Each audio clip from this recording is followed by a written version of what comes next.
everyone, welcome to Study Vibes Science for class 6th. In this video, we are going to discuss the second part of the chapter, Sorting Materials into Groups from class 6 Science NCERT book. अगर आपने इस chapter के part 1 का video नहीं देखा है तो ज़रूर देखना, क्योंकि उसका लिंक डिस्क्रिप्शन बॉक्स और कमेंट सेक्शन में अवेलेबल है। पार्ट 1 को देखने के बाद आप पार्ट 2 को स्टार्ट करना, ठीक है। आपको डिस्क्रिप्शन बॉक्स जो है वो वीडियो के टाइटल के नीचे मिल जाएगा, वहाँ पर एक लिंक है जिसको आपको क्लिक करना है तो पार्ट 1 का वीडियो खुल जाएगा, ठीक है। तो हमें इसमें पार्ट 2 में क्या डिस्कस करना है, तो हमें पार्ट 2 में डिस्कस करना है सॉल्यूबल और इनसॉल्यूबल के बारे में। हमें पता था कि मटेरियल्स की कुछ प्रॉपर्टीज़ होती है जिसके हिसाब से हम डिसाइड करते हैं कि किस चीज़ को हम क्या बनाने में यूज़ करेंगे, ठीक है। आप हर एक चीज़ को, जैसे कि हमने ग्लास टम्बलर के बारे में पढ़ा था, आप ग्लास टम्बलर में ही पानी रख सकते हो। आप किसी क्लॉथ के अंदर पानी को स्टोर नहीं कर सकते हो, क्योंकि जो सारा पानी है वो बह जाएगा। तो इसी तरीके से हमने बहुत सी प्रॉपर्टीज़ को पढ़ा था। प्रॉपर्टीज़ में हमने क्या क्या पढ़ा था, हार्डनेस को पढ़ा था, अपीयरेंस को पढ़ा था, और इसी तरह सॉल्युबिलिटी और इनसॉल्युबिलिटी को भी हम पढ़ेंगे। सॉल्युबल चीज़ें जैसे कि पानी में नमक, शुगर पानी में घुल जाती है, और जो सैंड है, चॉक पाउडर है, ये सब पानी के अंदर घुलते नहीं हैं, पानी के गिलास के नीचे बैठ जाते हैं, ठीक है। तो we say that the substances are soluble in water, जैसे कि नमक और sugar. Other substances do not mix with water and do not disappear even after we stir for a long time. कुछ चीज़ें ऐसी होती हैं जिनको आप पानी में घोलने की बहुत कोशिश करो, आप चम्मच से हिला रहे हो, लेकिन फिर भी क्या हो रहा है, वो पानी के नीचे बैठ रही हैं, पानी में नहीं घुल रही हैं। ऐसी चीज़ों को हम कहेंगे कि पानी में सॉल्यूबल ही नहीं है, तो इनको हम कहेंगे इनसॉल्यूबल इन नेचर। पानी जो है एक बहुत इंपॉर्टेंट रोल प्ले करता है हमारी बॉडी की फंक्शनिंग में। क्यों? क्योंकि हमारी बॉडी में इतने सारे सब्सटेंसेस पानी की वजह से ही तो डिज़ोल्व होते हैं। तो क्या लिक्विड भी पानी में डिज़ोल्व हो जाते हैं? सारे लिक्विड्स पानी में डिज़ोल्व नहीं होते। जैसे कि ऑयल को देख लो, अगर आप पानी के अंदर तेल को डालोगे तो जो तेल है वो पानी के ऊपर ही तैरने लग जाएगा। ऐसा क्यों होता है? क्योंकि जो तेल होता है वो पानी से भारी होता है, इसीलिए वो पानी के ऊपर तैरने लगता है। अब हम एक्टिविटी 5 की बात करेंगे। आपको विनेगर, लेमन जूस, विनेगर क्या होता है, इसको आप नूडल्स वगैरह में यूज़ करते हो। लेमन जूस का आप यूज़ करते हो, लेमन जूस यानी नींबू का रस। मस्टर्ड ऑयल, कोकोनट ऑयल यानी सरसों का तेल, नारियल का तेल, कैरोसिन यानी कि मिट्टी का तेल, या कोई भी लिक्विड आप ले सकते हो। Take a glass tumbler. अब आपको नेक्स्ट क्या करना है, एक ग्लास लेना है और उसको पानी से फिल कर देना है। उसमें हर एक लिक्विड की आपको क्या करना है, कुछ spoonfuls of one liquid to this and stir it well.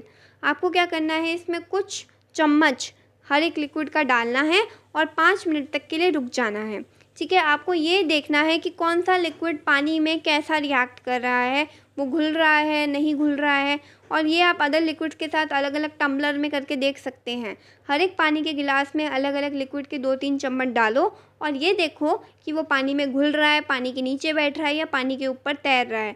और कोशिश करो कि जो भी लिक्विड्स आपको, डिफरेंट लिक्विड्स आपके घर में अवेलेबल हैं, आप उनको यूज़ करके इन ऑब्जर्वेशन को लिख सकते हो कि किसके साथ क्या होगा। कुछ जो ऐसे लिक्विड होंगे वो पानी में अच्छे से मिक्स हो जाएंगे, जैसे कि आप पार्ट ए वाली जो फिगर है उसमें देख रहे हो कि बीकर के अंदर पानी डाला था, कुछ ब्लू मटेरियल आपने उसके अंदर डाला, वो पानी में घुल गया तो वो सॉल्यूबल है।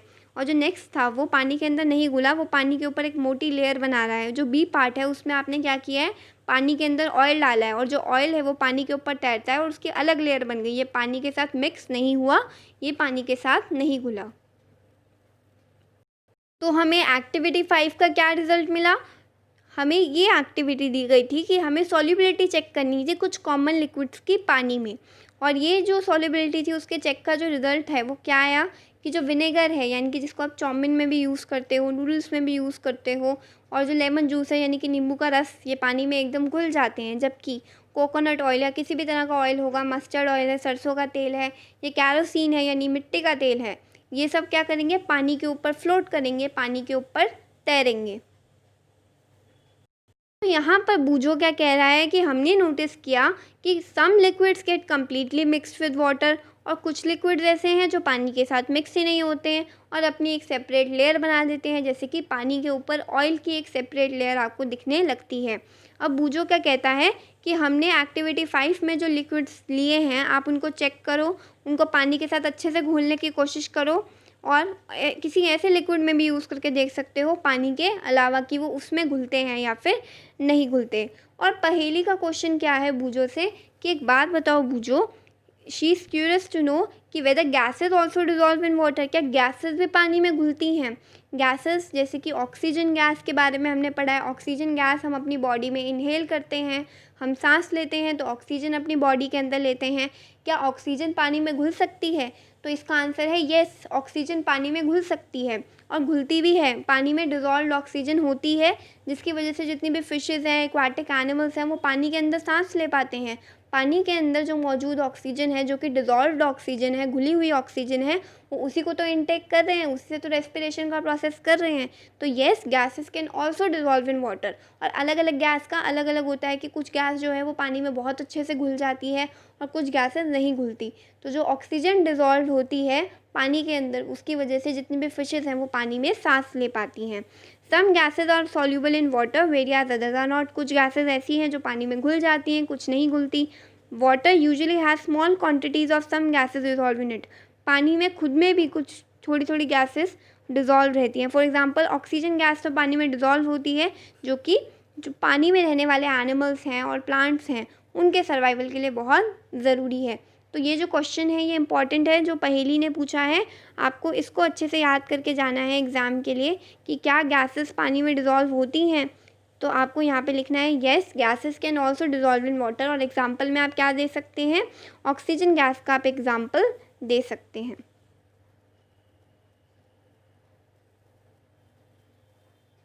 एंड अब जो नेक्स्ट आता है वो क्या आता है,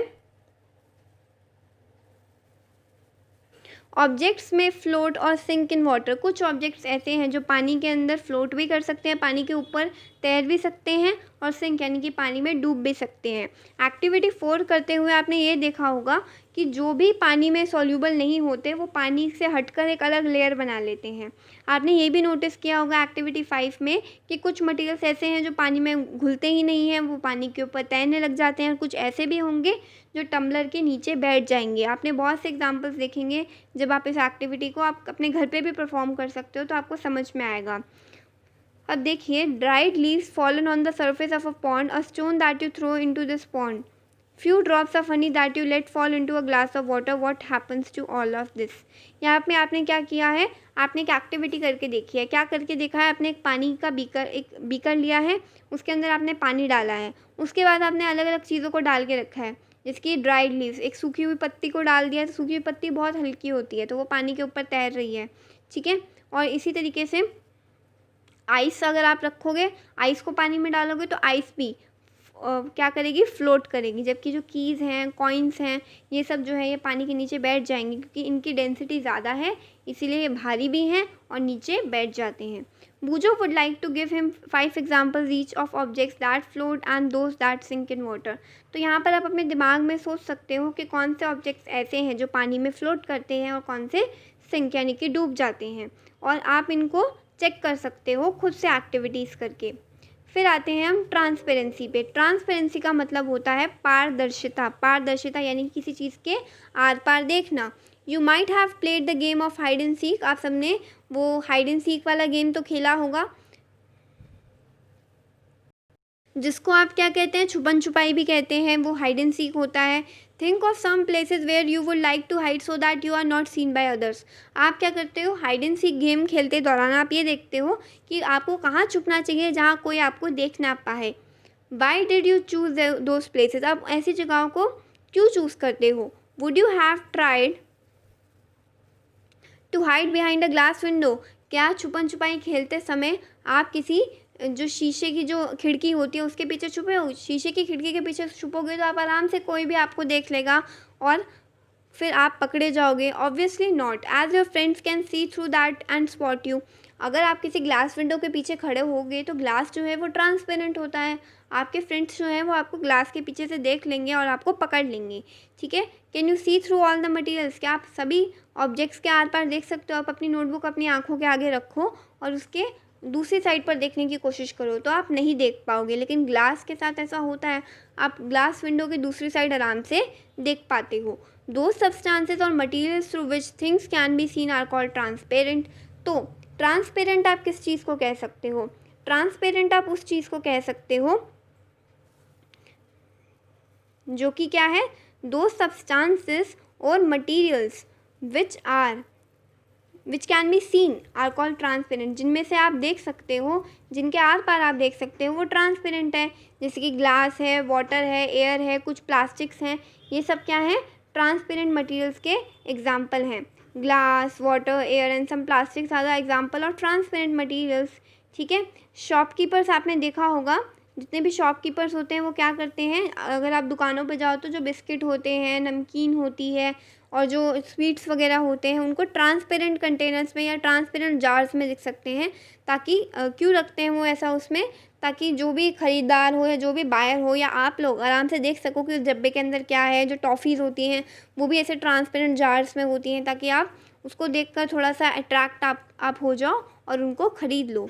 on the other hand there are some materials through which you can not able to see, ऐसे भी मटीरियल्स होते हैं जिनके आर पार आप नहीं देख सकते, ठीक है। These materials are called opaque, ऐसे मटीरियल्स को क्या कहा जाता है, ओपेक कहा जाता है। ओपेक किन्हें कहते हैं, जिनके आर पार आप नहीं देख सकते।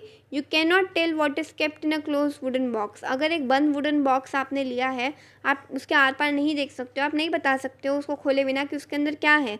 एक कार्डबोर्ड का कार्टन ले लो, एक डब्बा ले लो, या फिर एक मेटल का कंटेनर ले लो, वुड, कार्डबोर्ड, मेटल्स, ये सारे ओपेक मटीरियल्स हैं और इन्हीं के ये एग्जाम्पल हैं।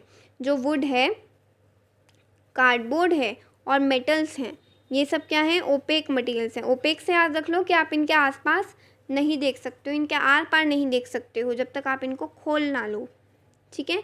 Do we find that we can group all materials and objects without any confusion as either opaque or transparent. तो ठीक है, आप जो है इसमें भी ग्रुपिंग कर सकते हो, इसमें भी सॉर्टिंग कर सकते हो कि कौन से सब ऑब्जेक्ट्स जो हैं वो ट्रांसपेरेंट है और कौन से ओपेक हैं। फिर आते हैं एक्टिविटी 6 पर। Activity 6 says that take a sheet of paper and look through it towards a lighted bulb. आपको क्या करना है, एक पेपर की शीट लेनी है। पेपर के शीट को आपको क्या करना है, इस तरीके से देखना है कि आपके फेस पर जो है और उस पेपर पर बल्ब की लाइट पड़े। Make a note of your observation, और आपको यहाँ पे अपनी ऑब्जर्वेशन को नोट करना है। अब क्या करना है, आपको उसी पेपर के ऊपर 2 और 3 ड्रॉप्स ऑयल की डाल देनी है और शीट पर फैला देनी है। अब दोबारा से आप उस पेपर को उस बल्ब के थ्रू जो है, उस लाइट के थ्रू देखो, ठीक है, जहाँ पे ऑयल रखा हुआ है। Do you find that bulb is more clearly visible than before. Oil डाल देने से पेपर पर आप ये देखोगे कि पेपर में से बल्ब जो है वो और ज़्यादा आसानी से दिख रहा है। But can you see clearly through the oil paper, या फिर अगर आप पेपर पर ऑयल डाल देंगे और उसके बाद आप एक लाइट बल्ब को देखने की कोशिश करेंगे तो आपको बहुत क्लियर तो नहीं, लेकिन पहले से क्लियर ज़रूर दिखेगा। ऐसा क्यों होता है, the materials through which objects can be scene but not clearly. ऐसे मटीरियल्स जिनमें से आप किसी ऑब्जेक्ट को देख तो सकते हो लेकिन बहुत क्लियर नहीं, आर कॉल्ड ट्रांसलूसेंट। उन्हें क्या कहा जाता है, ट्रांसलूसेंट कहा जाता है। The materials through which objects can be scene but not clearly, बहुत अच्छे से नहीं दिखता, जितना ट्रांसपेरेंट से दिखता है, जितना ग्लास से आपको ट्रांसपेरेंट दिखेगा उतने अच्छे से तो नहीं दिखेगा, तो यहाँ पर ये ट्रांसलूसेंट कहलाते हैं। Remember the oily patch on paper when we tested food items for presence of fats, that was translucent too. आपने पहले वाले चैप्टर में ऑयली पैच जो था वो पेपर पे लगाया था और फूड आइटम्स को टेस्ट किया था। आप देखोगे कि जब भी आप समोसे वगैरह लाते हो तो क्या देखोगे, समोसे वगैरह लाते हो तो वो सब तले हुए होते हैं और जिन भी कागज़ के लिफाफे में उन्हें लाया जाता है वहाँ से वो पूरे जो स्पॉट्स हैं ऑयल के वो पड़ जाते हैं। We can therefore group materials as opaque, transparent and translucent. तो इस तरीके से आप मटीरियल्स को ग्रुप कर सकते हो ओपेक में, ट्रांसपेरेंट में और ट्रांसलूसेंट में। पहेली suggest covering the glass of a torch with your palm at a dark place. आपने भी करके रखा होगा कि जो टॉर्च होती है उसके ऊपर अपना हाथ रख के देखो और टॉर्च को स्विच ऑन कर दो और अब देखोगे अपनी other side of the palm पे कि आपको लाइट पास होती हुई दिख रही है। तो आपको ये डिसाइड करना है कि आपका हाथ जो है वो ओपेक है, ट्रांसपेरेंट है या फिर ट्रांसलूसेंट है। आप ये कैसे बता सकते हो, क्योंकि आप देख रहे हो फिगर में और आप करके भी देख सकते हो कि जो लाइट है वो तो पास हो रही है। तो इसका जो आप आंसर है आप कमेंट सेक्शन में देना और बाद में मैं आपको कमेंट सेक्शन में इसका सही आंसर बताऊंगी। We learn that materials differ in their appearance and the way they mix in water or other liquids. हमने क्या क्या देखा कि जो मटीरियल्स हैं वो डिफरेंट हैं अपीयरेंस में भी, और वो सॉल्यूबल भी हैं, इनसॉल्यूबल भी। वो कभी पानी पर फ्लोट करते हैं, कभी सिंक कर जाते हैं, वो ओपेक भी हो सकते हैं, ट्रांसलूसेंट भी हो सकते हैं। तो उनके बीच में सिमिलैरिटी और डिफरेंस के हिसाब से और उनकी प्रॉपर्टीज़ के हिसाब से आप मटीरियल्स को बांट सकते हो। और इसी तरीके से हमें एक्टिविटी 6 से क्या क्लियर हुआ कि अगर आपको ट्रांसपेरेंसी चेक करनी है पेपर की तो आप लाइट का यूज़ कर सकते हो। आप ये देखोगे आंसर में कि some amount of light passes through the paper but we can not see the object behind the paper. जब आप किसी बल्ब के आगे पेपर रखोगे और उस बल्ब को इस पेपर के थ्रू देखने की कोशिश करोगे तो आप अच्छे से नहीं देख पाओगे, लेकिन आप अगर उस पर थोड़ा सा तेल डाल दोगे, उस तेल के बीच में से देखने की कोशिश करोगे बल्ब को, तो क्या देखोगे कि बिल्कुल ट्रांसपेरेंट तो नहीं लेकिन पहले से ज़्यादा अच्छे से क्लियरली विजिबल होगा। After adding a few oil drops paper become more transparent and we can see some object present behind it. तो यहाँ पर आप बात करेंगे, तो यहाँ पर हम ग्रुपिंग की बात कर रहे थे। तो जो ग्रुपिंग है आप अपने घरों में भी देख सकते हो। आपकी मदर भी ऐसे करती होंगी कि जो वेजिटेबल्स हैं उनको एक जगह रखती होंगी, जितनी भी दालें हैं किचन में उनको एक जगह रखती होंगी। सबकी उन्होंने अलग अलग जगह बना रखी होती है। सिमिलरली एक जो सब्जी वाला होता है या फिर आप देखोगे तो वो सब सब्जियों का जो है अलग अलग तरीके से लगाता है। आलू एक साइड पर, अनियंस एक साइड पर और टमाटर एक साइड पर। इसी तरीके से आप एक ग्रोसर को, एक दुकान वाले को भी देखोगे कि उसने बिस्किट्स जो हैं वो एक साइड पे रखे हुए हैं अपनी शॉप के, और दूसरी साइड पर उसने दालों वगैरह को रखा हुआ है, और तीसरी साइड पर उसने कुछ और सामान रखा हुआ है। तो ये जो रीज़न है कि आप क्यों ग्रुपिंग करते हो या क्यों सॉर्टिंग करते हो मटीरियल्स की इनटू ग्रुप्स, ये क्या है आपकी कन्वीनियंस के लिए अच्छा है। यह आपको कन्वीनियंट वे में चीज़ों को बांटने में मदद करता है। Dividing materials into groups makes it convenient to study their properties and also observe any patterns in their properties. तो यहाँ पर हमने इस चैप्टर को फिनिश कर लिया है। ये इस चैप्टर के इंपॉर्टेंट कीवर्ड्स हैं। इस चैप्टर के जो भी क्वेश्चन आंसर्स हैं उनका लिंक आपको डिस्क्रिप्शन बॉक्स और कमेंट सेक्शन में मिल जाएगा। और तब तक के लिए आप चैनल को सब्सक्राइब करना और वीडियो को अपने फ्रेंड्स के साथ शेयर करना बिल्कुल ना भूलें। Thank you.